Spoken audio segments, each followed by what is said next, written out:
तो आज हम लोग पढ़ेंगे क्लास 10 ज्योग्राफी चैप्टर 2, जिसमें हम लोग को पढ़ना है हवा के बारे में।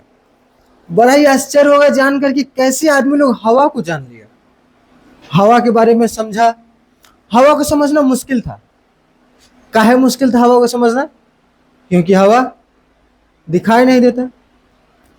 लेकिन कई सालों तक इंसान क्या करता रहा? जो पानी है, समुंदर है, समुंदर में जहाज चलाता था, नाव चलाता था। नाव कैसे चलाता था? नाव के ऊपर पाल बंधा रहता था।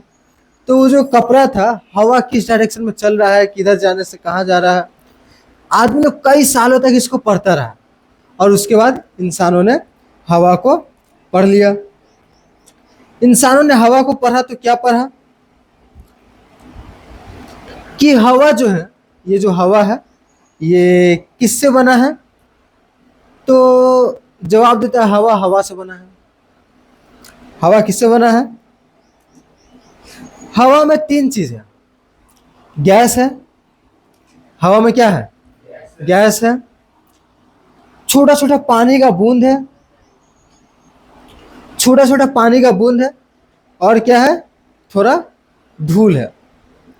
तो धूल, गैस और हल्का हल्का पानी।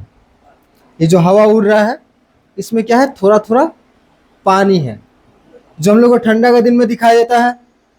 हवा में उड़ता है पानी। तो ठंडा के दिन में जब पानी सिकुड़ जाता है तो हम लोग को हवा में उड़ता हुआ दिखाई देता है। ऐसे गर्मी के दिनों में दिखाई नहीं देता है। तो हम लोग पढ़ते पढ़ते याद कर लें कुछ चीज, जैसे कि हवा में गैस कौन कौन सा है? सबसे ज्यादा गैस है नाइट्रोजन। पूछा जाता है सवाल, नाइट्रोजन। दूसरा सबसे ज्यादा ऑक्सीजन, तीसरा नहीं है। सबसे ज्यादा नाइट्रोजन, दूसरा ऑक्सीजन, और तीसरा होता है हम लोग का कार्बन डाइऑक्साइड। लेकिन यहाँ पे आर्गन ज्यादा है। ठीक है। तो सबसे ज्यादा क्या है? नाइट्रोजन। कितना परसेंट? 78%। ठीक है।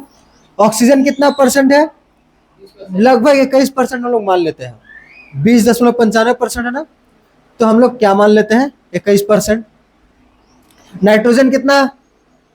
78%। ऑक्सीजन कितना? 21%। ठीक है।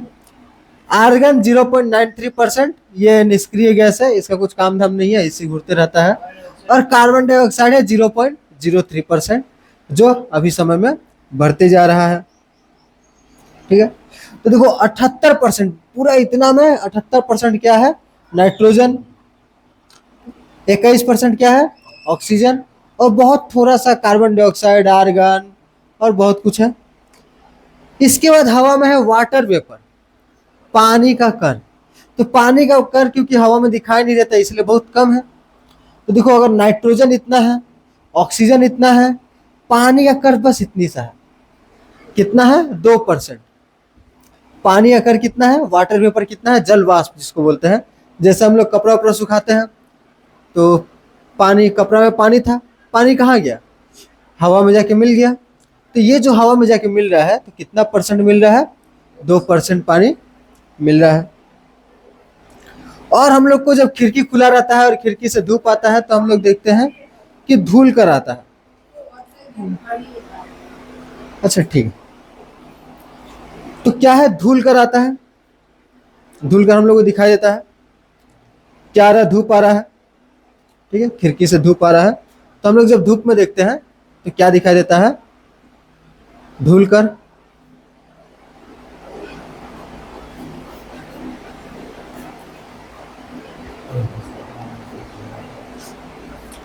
तो हवा में क्या, गैस में क्या क्या है? माने हवा क्या क्या है? हवा किससे मिलकर बना है? गैस, जलवाष्प जिसको शुद्ध भाषा में जलवाष्प बोलेंगे, और धूलकण। ठीक है। तो हवा में क्या है? धूलकण भी है। डस्ट पार्टिकल्स हवा में घूमते रहते हैं। अब कुछ वैज्ञानिक लोग जानना चाहे कि ऊपर में क्या है। ऊपर में क्या है? कुछ वैज्ञानिक लोग, उस समय बन गया था hot air balloon. Hot air balloon, जिसमें गर्म हवा भरने से क्या होता है? बलून ऊपर जाता है। उसी में अगर बहुत बड़ा बलून है उसी में वो बड़ा सा टोकरी लगा के बैठ जाता है। वैज्ञानिक लोग गया ऊपर,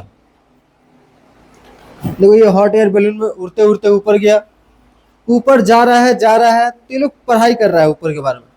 जैसे जैसे ऊपर जा रहा है तो इसको पता चला यहाँ पर क्या है, जैसे जैसे ऊपर जा रहा है ऊपर में ठंडा लग रहा है, ठीक है। फिर एक लेवल ऐसा आया कि ऊपर जा रहा जा रहा जा रहा ठंडा लग रहा है, फिर एक लेवल ऐसा आया जहां पर कुछ नहीं है।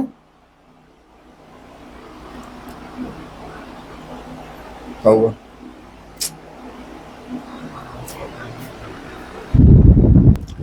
फिर एक लेवल ऐसा आया कि ऊपर जा रहा है ऊपर जा गया, तो यहाँ पे पूरा शांति है।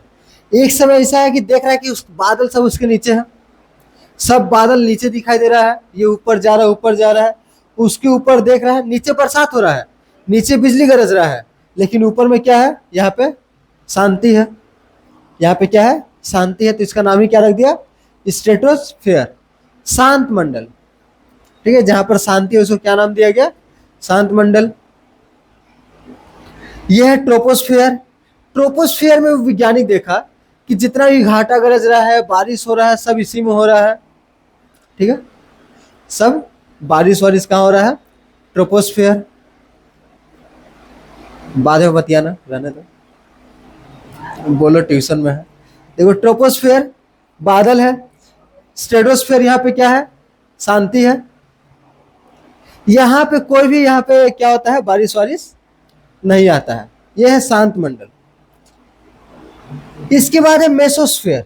यहाँ पे गर्मी ज्यादा, जब स्ट्रेटोस्फेयर में था तो ये अलग ऊपर जा रहा तो क्या था, ठंडा लग रहा था। जैसे ही लेयर पार किया तो ऊपर जा रहा है तो गर्मी लग रहा है। फिर जैसे स्ट्रेटोस्फेयर पार किया, मेसोस्फेयर में गया, फिर ऊपर जा रहा है तो ठंडा बढ़ रहा है। फिर इसके बाद थर्मोस्फेयर में गया, फिर ऊपर जा रहा है तो बहुत ज्यादा गर्मी, 500 डिग्री सेल्सियस गर्मी, कुछ भी जिंदा नहीं रहेगा, बहुत ज्यादा गर्मी यहाँ पे, थर्मोस्फेयर। और एक्सोस्फेयर माने पृथ्वी के बाहर, इसके बाहर जाएंगे तो पृथ्वी के बाहर चल जाएंगे कि यहाँ पर कोई हवा नहीं है। तो जो भारी गैस है जैसे नाइट्रोजन और ऑक्सीजन, वो कहाँ मिलता है, ट्रोपोस्फियर के पास। सबसे ज्यादा ऑक्सीजन कहाँ मिलता है, जमीन के एकदम किनारे। जैसे इससे ऊपर जाएंगे तो ऑक्सीजन क्या होगा, कम होगा।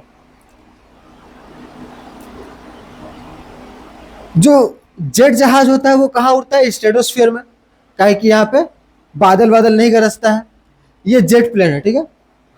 और जो नॉर्मल प्लेन होता है वो ट्रोपोस्फियर में ही उड़ता है, लेकिन इतना हाइट पे उड़ता है कि पहाड़ ना आए उसका रास्ता में, पहाड़ से थोड़ा सा ऊपर उड़ता है।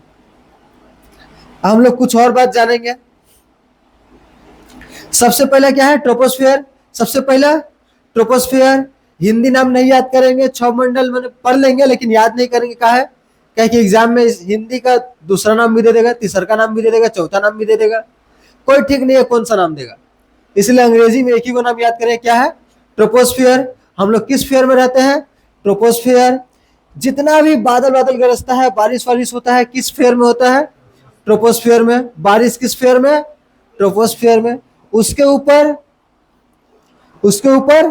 स्ट्रेटोस्फियर। स्ट्रेटोस्फियर माने समताप मंडल या फिर शांत मंडल। यहाँ पे क्या होता है, शांत रहता है, पूरा इलाका एकदम शांत है, शांति है यहाँ पर। तो जेट विमान कहाँ उड़ता है, समताप मंडल पर, ठीक है। एक बात यहाँ पे याद रखना, ओजोनोस्फियर, ओजोन परत समताप मंडल में पाया जाता है। अब ओजोन फेयर कहाँ है, हम लोग इसी में देख लेते हैं। देखो यहाँ पे ट्रोपोस्फियर खत्म हुआ, यहाँ पे है स्टार्टिंग में ही है ओजोन का स्फीयर, ओजोन परत। ओजोन परत क्या होता है, ऑक्सीजन का 3 गो एटम मिलके ओजोन का परत बनाता है, तो ये हम लोग नहीं जानेंगे। ओजोन परत हम लोग का सबसे बड़ा, ओजोन परत अगर नहीं रहता तो हम लोग जिंदा नहीं रह पाते। ओजोन परत क्या करता है कि सूरज से तो बहुत ज्यादा रोशनी आता है, इतना ज्यादा रोशनी आता है, अगर सारा रोशनी पृथ्वी तक पहुंच जाए तो पृथ्वी जल जाएगा। इतना ज्यादा रोशनी आता है, कहां से, सूर्य से रोशनी आता है। ओजोन परत क्या करता है, आधा रोशनी सोख लेता है। अगर पूरा रोशनी आ जाता, सूरज कितना ज्यादा गर्म, पृथ्वी बहुत ज्यादा गर्म हो जाता है, आधा रोशनी सोखने के बाद पृथ्वी इतना ज्यादा गर्म हो जाता है। तो सब अगर रोशनी आ जाए पृथ्वी पर तो पृथ्वी कितना ज्यादा गर्म हो जाएगा। तो इसलिए ओजोनोस्फीयर का महत्व ज्यादा है। यह परत 15 से 30 किलोमीटर के भीतर पाया जाता है, लेकिन इसके बारे में कभी पूछा जाता नहीं है कि कितना किलोमीटर में पाया जाता है। ओजोन परत किससे मिलकर बनाता है? O3। O3 माने ऑक्सीजन का 3 ठो एटम, ठीक, O3।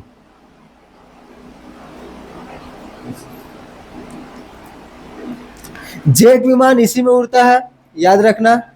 मध्यमंडल सबसे ठंडी परत, मेसोस्फीयर। आ जाओ, सबसे ठंडी परत मेसोस्फीयर। तो मेसोस्फीयर में क्या होता है, जैसे जैसे ऊपर जाएंगे तो तापमान घटता है। ये बीच वाला परत है मेसोस्फीयर, मध्यमंडल। इसकी विशेषता क्या है? ऊपर जाने पर तापमान फिर से घटता है। अंतरिक्ष से आने वाली उल्का पिंड इसी में प्रवेश करते करते खत्म हो जाती है। रोज लाखों पत्थर आते हैं पृथ्वी पर। पृथ्वी का जो हवा है वो उस पत्थर को रोक के रखता है। पृथ्वी का जो गैस है, ये सब जो लेयर है, ये सब पृथ्वी को बचा के रखता है। अगर ये सब जो गैस का लेयर है ये सब नहीं रहता, यहाँ पे प्रवेश करते हैं, यहाँ बहुत ज्यादा गर्म है ना, पत्थर में आग लग जाता है। यहाँ पे ठंडा है ना, तो ठंडा जैसी है तो बहुत ज्यादा ठंडा है, तो बहुत ही गर्म चीज को अचानक ठंडा चीज में रखेंगे तो क्या होगा? पहले फैला हुआ था बुरा हो जाएगा अपने आप। जैसे कांच को गर्म कर देंगे, फिर अचानक पानी में डाल देंगे तो फूट जाएगा। तो वैसे ही यहाँ पे बहुत गर्म होके आया, यहाँ पे छोटा होके आया, या तो उल्का पिंड यहाँ पे आया, यहाँ पे क्या होता है? टुकड़ा टुकड़ा हो जाता है। काहे कि अचानक बहुत ज्यादा गर्म था, जल गया, यहाँ पे अचानक बहुत ज्यादा ठंडा हो गया, बस बुम फट जाता है। तो इसीलिए क्या होता है, ये जो पत्थर है पृथ्वी तक नहीं पहुंच पाता। नहीं तो रोज हम लोग सर में पत्थर लगता, बुम बुम हेडशॉट लगता, कोई जिंदा नहीं रहता। तो ये जो उल्का पिंड आता है कौन सा फेयर में आता है? उल्का पिंड कौन सा फेयर? मेसोस्फीयर। सबसे पहला होमोस्फीयर नया फेयर का आविष्कार कर रहा है। सबसे पहला ट्रोपोस्फीयर, ट्रोपोस्फीयर। दूसरा स्ट्रेटोस्फीयर। ट्रोपोस्फीयर स्ट्रेटोस्फीयर के बीच में कौन सा मंडल है? ओजोन मंडल है। उसके बाद मेसोस्फीयर, मेसोस्फीयर में उल्का पिंड खत्म हो जाता है। उसके बाद है थर्मोस्फीयर, थर्मोस्फीयर में ही सैटेलाइट लोग रहता है। तो चलो उसके बाद हम लोग पढ़ते हैं आयन मंडल, थर्मोस्फीयर के बारे में। थर्मोस्फीयर, थर्म माने गर्म होता है, तो गर्म इतना ना ज्यादा होता है, क्या कर रही है? तो जब बहुत ज्यादा गर्मी होता है तो यहाँ पर रेडियो तरंग यहीं पे रहता है, यहीं से वापस आ जाता है। कौन सा तरंग? बहुत बार ये सवाल पूछा गया है। रेडियो तरंग कहाँ से आ जाता है? थर्मोस्फीयर। हिंदी में आप क्या बोलेंगे? आयन मंडल। तो यहीं पर क्या होता है, जो रेडियो का सिग्नल होता है, रेडियो तो आता कहाँ पे प्रचार हो रहा है, ऊपर जा रहा है, ऊपर से नीचे आ रहा है, तब रेडियो चलता था। तो रेडियो जहां से रिटर्न आता था, रेडियो का वेव, तो वो कहाँ पे रखा गया था? आयन मंडल में। ठीक है, तो बस यही याद रखना है कि रेडियो तरंग कहां से वापस आ जाता है? आयन मंडल से। जो ऑरोरा देखा है, ऑरोरा माने यहाँ दिखाई तो नहीं देगा यहाँ पे, ऑरोरा हम लोग कार्टून में देख सकते हैं, डोरेमोन। तो जिसमें देखते हैं कि बहुत ज्यादा ठंडा जगह में हवा में लाइट दिखाई देता है, हरा रंगीन लाइट दिखाई देता है। तो ऑरोरा जो है इसी परत में आता है। यह भी इंपॉर्टेंट क्वेश्चन है। ऑरोरा किस परत में दिखाई देता है? आयन मंडल। कौन से परत में? आयन मंडल को अंग्रेजी में क्या बोलेंगे? थर्मोस्फीयर। अंग्रेजी में थर्मोस्फीयर। एक और नाम इसका क्या है? बाह्य मंडल। इसलिए इसका बहुत ज्यादा नाम है, हिंदी में कुछ और नाम रख देगा, अपना तरफ से नाम रख देगा। रेडियो तरंग मंडल, ऑरोरा मंडल, अपना तरफ से नाम रख सकता है, लेकिन अंग्रेजी वाला ठीक रहता है, काहे कि उसमें से वही पड़ेगा। अच्छा, ये भी बोल सकता है आइनोस्फीयर, थर्मोस्फीयर, आइनोस्फीयर। ठीक है, उसके बाद है एक्सोस्फीयर। एक्सोस्फीयर के जाने के बाद वहां पे पृथ्वी से बाहर, यह बहुत ही पतली होती है, यहाँ पर हवा बहुत कम होता है, ना के बराबर हवा होता है। और उसके बाद स्पेस, काला अंधकार, स्पेस। ठीक है, तो बोलो, ये याद करना थोड़ा मुश्किल हो जाता है। सबसे पहला ट्रोपोस्फियर, उसके बाद स्ट्रेटोस्फियर, घर में जाके याद करना, एक्सोस्फियर। सवाल कहां से आता है? तो सारी मौसमी घटनाएं किसमें होती है? ट्रोपोस्फियर।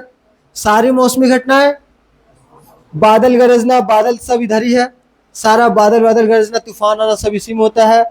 जेट प्लेन कहाँ उड़ता है? स्ट्रेटोस्फियर, क्योंकि ये शांत रहता है। उल्का पिंड कहाँ तक आके समाप्त हो जाता है? आई थे, जो रेडियो तरंग कहाँ से वापस आती है? थर्मोस्फियर। ठीक है, एक्सोस्फियर पे सवाल नहीं आता है, बस ये 4-5 गो सवाल जो आता है बस यही आता है। ठीक है, इसके बाद हम लोग देखते हैं मौसम। मौसम के बारे में जानेंगे कि मौसम कैसे बनता है। ठीक है, तो हम लोग को जो मौसम समझ में आ रहा है, ये जो गर्म लग रहा है, ठंडा लग रहा है, कैसे होता है? मौसम के ऊपर क्या प्रभाव डालता है? तो देखो, मौसम के ऊपर जो प्रभाव डालता है, मौसम के क्या क्या एलिमेंट है? तापमान,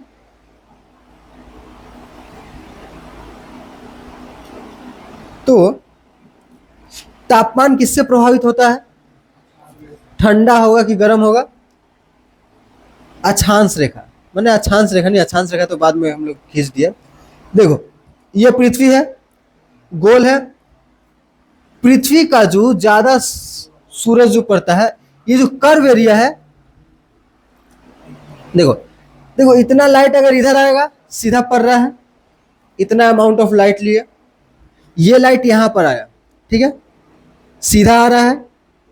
जब यहां से अगर लाइट आ रहा है तो इतना सीधा आ रहा है, लेकिन यही अमाउंट इधर जा रहा है तो थोड़ा एरिया बढ़ जाएगा। देखो, तिरछा आ रहा है लाइट इधर, यहाँ पे क्या आ रहा है?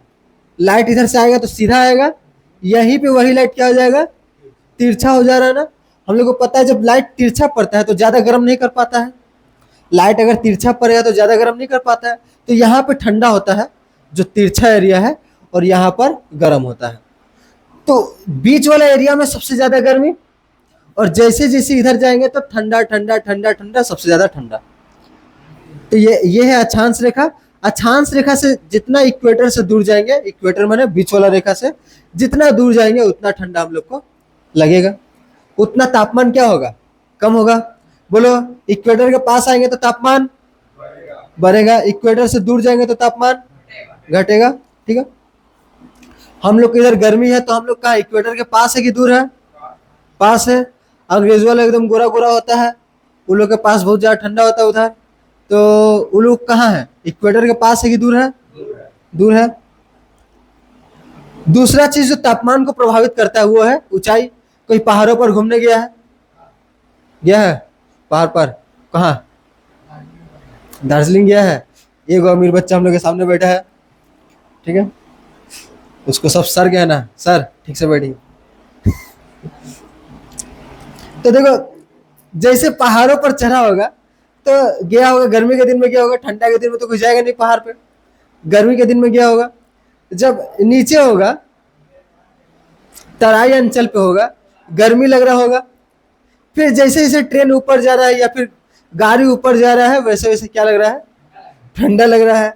नीचे गर्मी, ऊपर ठंडा।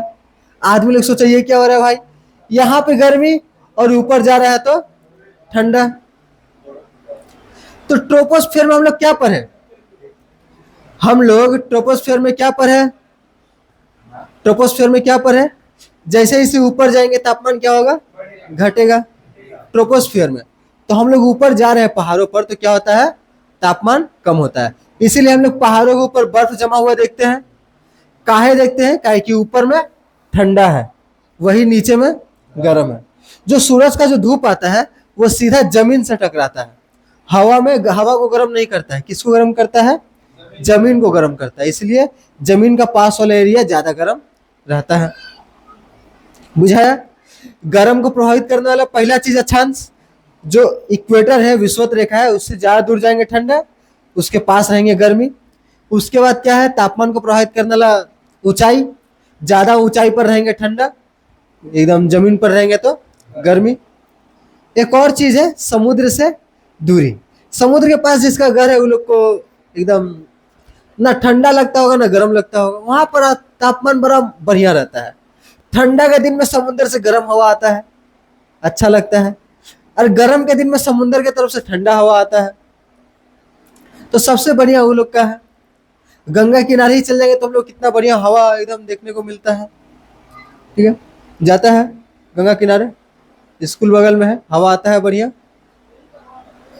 नहीं आता है बाई चांस। तो समुंदर के पास वाला हवा में गर्म के दिन में ठंडा हवा आएगा, ठंडा के दिन में गर्म हवा आएगा। तो समुंदर से जितना दूर जाएंगे गर्म उतना ज्यादा लगेगा, समुंदर के जितना पास रहेंगे उतना ही अच्छा तापमान मिलेगा हम लोग को। ठीक है, एक जगह ऐसा है जहां ऊपर जाने से तापमान बढ़ता है। तो ये लोग सोचा कि ये काहे हो रहा है, वैज्ञानिक लोग सोचा ऐसा क्यों। तो वो लोग देखो क्या हुआ, गर्म दिन के टाइम में क्या हुआ, सूरज का धूप पड़ रहा है और सूरज का धूप यहाँ पे ज्यादा गर्म किया। ठीक है, यहाँ पे क्या किया, सूरज का धूप है इसको ज्यादा गर्म कर दिया। यहाँ का हवा भी क्या हो गया, गर्म हो गया। ठंड, अब रात के समय क्या होगा, जो गर्म हवा है ऊपर जाएगा ना, ये जो गर्म हवा है धीरे धीरे क्या होता है ऊपर से, दिन के समय में हवा को गर्म कर दिया, ये गर्म हवा क्या होगा इधर से साइड से होकर ऊपर जाएगा ना, इधर से ठंडा हवा नीचे झुकता है, इधर से गर्म हवा ऊपर जाता है। तो देखो यहाँ से ऊंचाई बढ़ रहा है लेकिन यहाँ पे गर्म हवा आ रहा है, तो गर्म हवा के चलते यहाँ पर भी क्या हो जाएगा, तापमान बढ़ जाएगा ना। तो दो पहाड़ के बीच, इसको घाटी कहते हैं, घाटी में से गर्म हवा ऊपर बहता है। तो यहाँ पर क्या होता है, थोड़ा उल्टा देखने को मिलता है।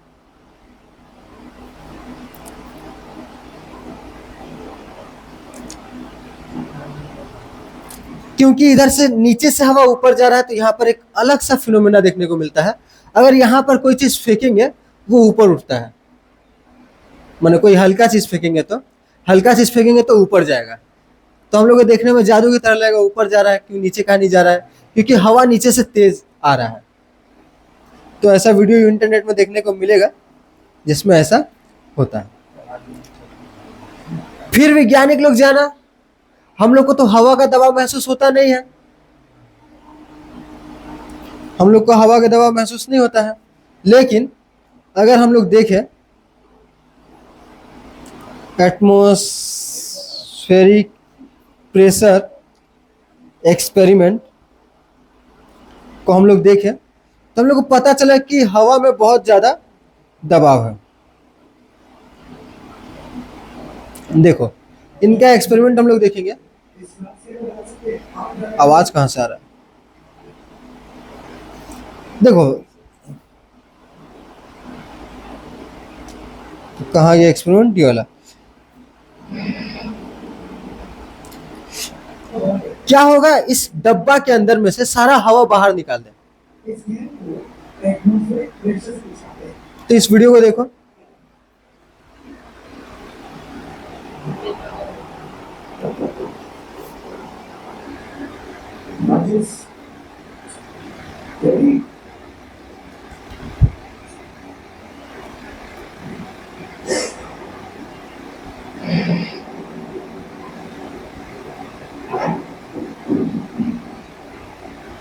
देखो इसमें हुआ क्या, इस वीडियो में हुआ क्या, इसके अंदर हवा था, बाहर में भी हवा था, बाहर का हवा इसमें दबाव नहीं बना रहा है, लेकिन इसके अंदर कुछ केमिकल डाले और इसमें आग लगा दिए। तो इसके अंदर का क्या हुआ, सारा इसके अंदर का हवा सब जल गया, इसके अंदर का हवा क्या हुआ, जल गया। अब इस बोतल के अंदर हवा नहीं है, इस जार के अंदर हवा नहीं है, लेकिन बाहर में हवा है। जार के अंदर हवा नहीं है लेकिन बाहर में हवा है। जैसे ही इसको डब्बा को बंद करेंगे, ऊपर से हवा अंदर आना बंद होगा, तब क्या होगा, हम लोग को क्या देखने को मिलता है, जब हवा को ऊपर से आना बंद कर देंगे, हवा अपने आप पचकने लगता है। ये क्यों पचक रहा है, इसके अंदर में हवा नहीं है, और बाहर का हवा क्या कर रहा है, प्रेशर बना रहा है। बाहर में जो हम लोग का हवा है वो क्या कर रहा है, प्रेशर बना रहा है, दबाव बना रहा है। तो देखो हम लोग इसको पचका पाते हैं थोड़ा मुश्किल से, बहुत ज्यादा दम लगाते हैं तब पचकता है। हवा इसको कितना आसानी से पचका पा रहा है, मतलब हवा कितना दबाव बनाता होगा। अगर हम लोग के शरीर में भी हवा है, हम लोग के शरीर से भी हवा को निकाल दिया जाए तो बाहर का हवा इतना ज्यादा शक्तिशाली है कि हम लोग को 1 सेकंड में पचका देगा, बुम, ऐसा पचकाएगा कि फट जाएंगे बुम। ठीक है। स्पेस सूट, जो हम लोग स्पेस सूट जानते हैं, स्पेस सूट हम लोग क्या, स्पेस सूट में हम लोग क्या भर के रखते हैं, सादा सादा स्पेस सूट, उसमें हवा भर के रखा रहता है। अगर क्या होगा जब हम लोग स्पेस में जा करके स्पेस सूट खोल देते, बाहर में हवा नहीं है, उधर हम लोग के शरीर के भीतर हवा है, हम लोग का शरीर का भीतर का हवा इतना जोर से प्रेशर बनाएगा बाहर की तरफ कि हम लोग का शरीर फट जाएगा, एकदम हैप्पी दिवाली हो जाएगा हम लोग का ऊपर। तो ये जो हवा है, हवा क्या करता है, दबाव बनाता है। हम लोग का भी सर के ऊपर कोई दबाव महसूस नहीं हो रहा है, लेकिन सर के ऊपर 100 किलो का हवा हम लोग हर समय लेकर के घूम रहे हैं। लेकिन हम लोग के शरीर के भीतर भी हवा है जो उल्टा दबाव बना रहा है, इसलिए हम लोग को हवा का प्रेशर समझ में नहीं आता। तो सोचो हर समय तुम्हारे शरीर के ऊपर 100 किलो का हवा दबाव बना रहा है। ठीक है, तो एटमॉस्फेरिक प्रेशर समझ में आया। अब इसके बाद का टॉपिक हम लोग पढ़ेंगे अगला दिन।